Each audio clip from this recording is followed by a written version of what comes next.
10, 9, 8, 7, 6, 5, 4, 3, 2, 1. Number 1. Ano ang tawag sa paglalagay ng tubig sa halaman upang ito ay lumago ng maayos? A. Pagbubungkal. B. Pagdidilig. C. Pag-aani. D. Pagbabalot.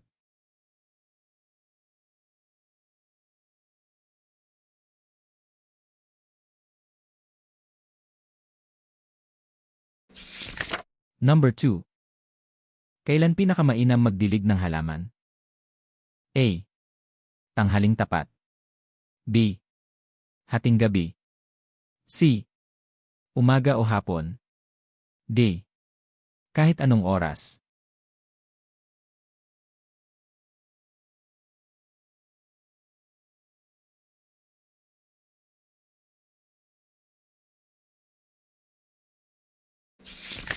Number 3.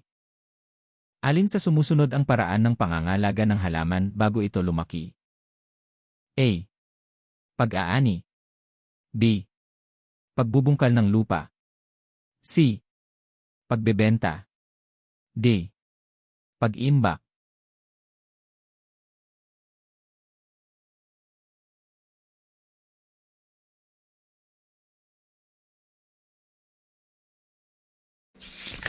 Number 4. Ano ang dapat gawin upang maiwasan ang pagdami ng damo sa taniman?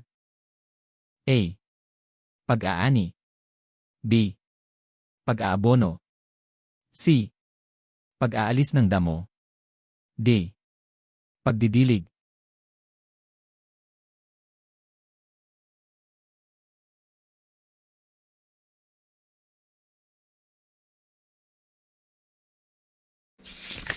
Number 5. Bakit mahalaga ang paglalagay ng pataba sa halaman? A. Upang matuyo ang lupa. B. Upang dumami ang damo. C. Upang lumusog ang halaman. D. Upang lumiit ang bunga.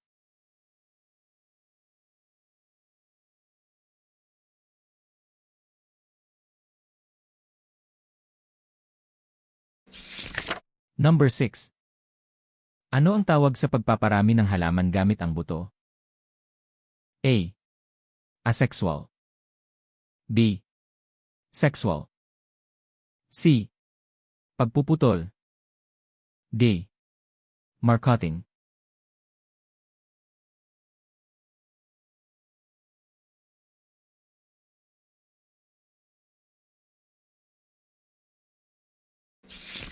Number 7. Alin sa sumusunod ang halimbawa ng asexual na pagpaparami ng halaman? A. Pagtatanim ng buto. B. Pagpapaugat ng sanga. C. Paglalagay ng pataba. D. Pagdidilig.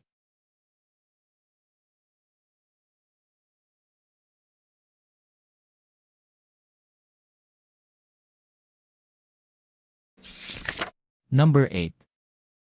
Anong paraan ng asexual na pagpaparami ang gumagamit ng bahagi ng sanga? A. Pagbubungkal. B. Cuttings. C. Pag-aani. D. Paglilipat tanim.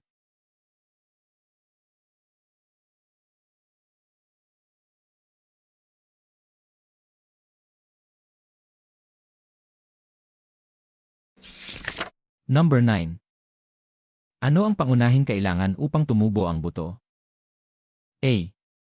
Tubig at sikat ng araw. B. Laruan. C.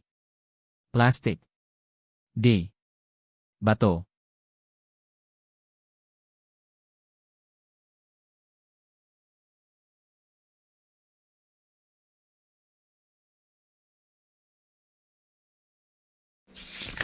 Number 10. Bakit mahalagang malaman ang paraan ng pagpaparami ng halaman? A. Upang masira ang halaman. B. Upang dumami ang tanim. C. Upang matuyo ang lupa. D. Upang lumiit ang ani.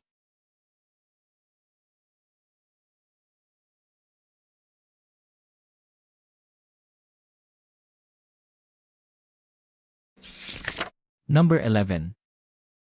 Alin ang palatandaan na maaari ng anihin ang bunga? A. Hilaw pa ang bunga. B. Nalalanta ang dahon. C. Hinog na ang bunga.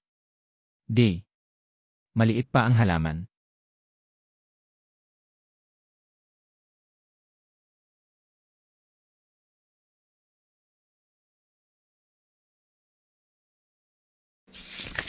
Number 12. Ano ang dapat isaalang-alang bago mag-ani? A. Kulay at laki ng bunga. B. Kulay ng paso. C. Laki ng pala. D. Presyo ng pataba.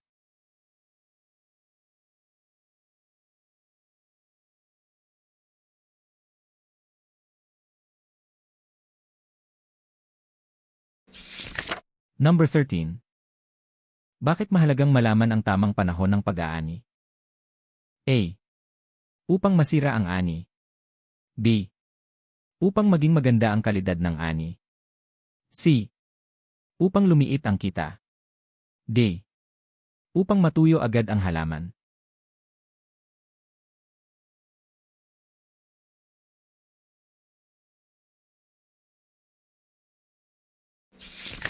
Number 14. Ano ang maaaring mangyari kapag maagang inani ang bunga? A. Mas magiging matamis. B. Hindi pa ito hinog. C. Dadami ang ani. D. Lalakas agad ang halaman.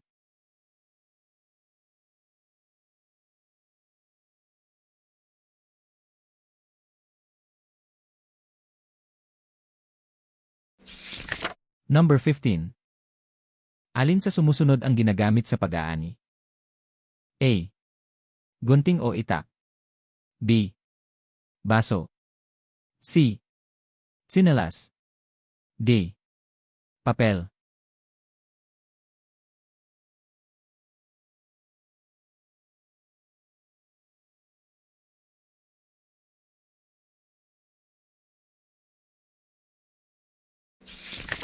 Number 16. Ano ang wastong paraan ng pag-aani? A. Basta hilahin ang halaman. B. Putulin ng maayos ang bunga. C. Tapakan ang tanim. D. Itapon agad ang ani.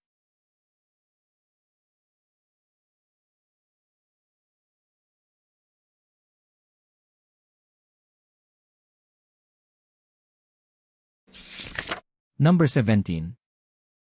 Bakit kailangang maingat sa pag-aani? A. Upang hindi masira ang ani. B.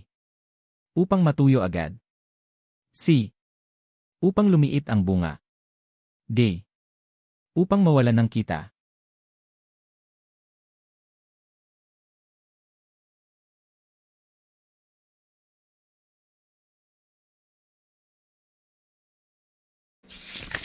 Number 18.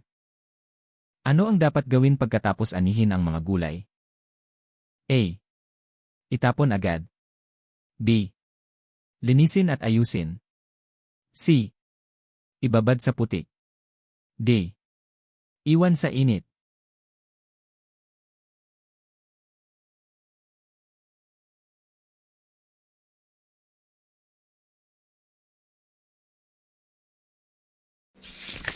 Number 19. Ano ang wastong paraan ng pag-imbak ng ani? A. Ilagay sa malinis at tuyong lalagyan. B. Itambak sa kalsada. C. Ilagay sa maruming lugar. D. Ibilad buong araw.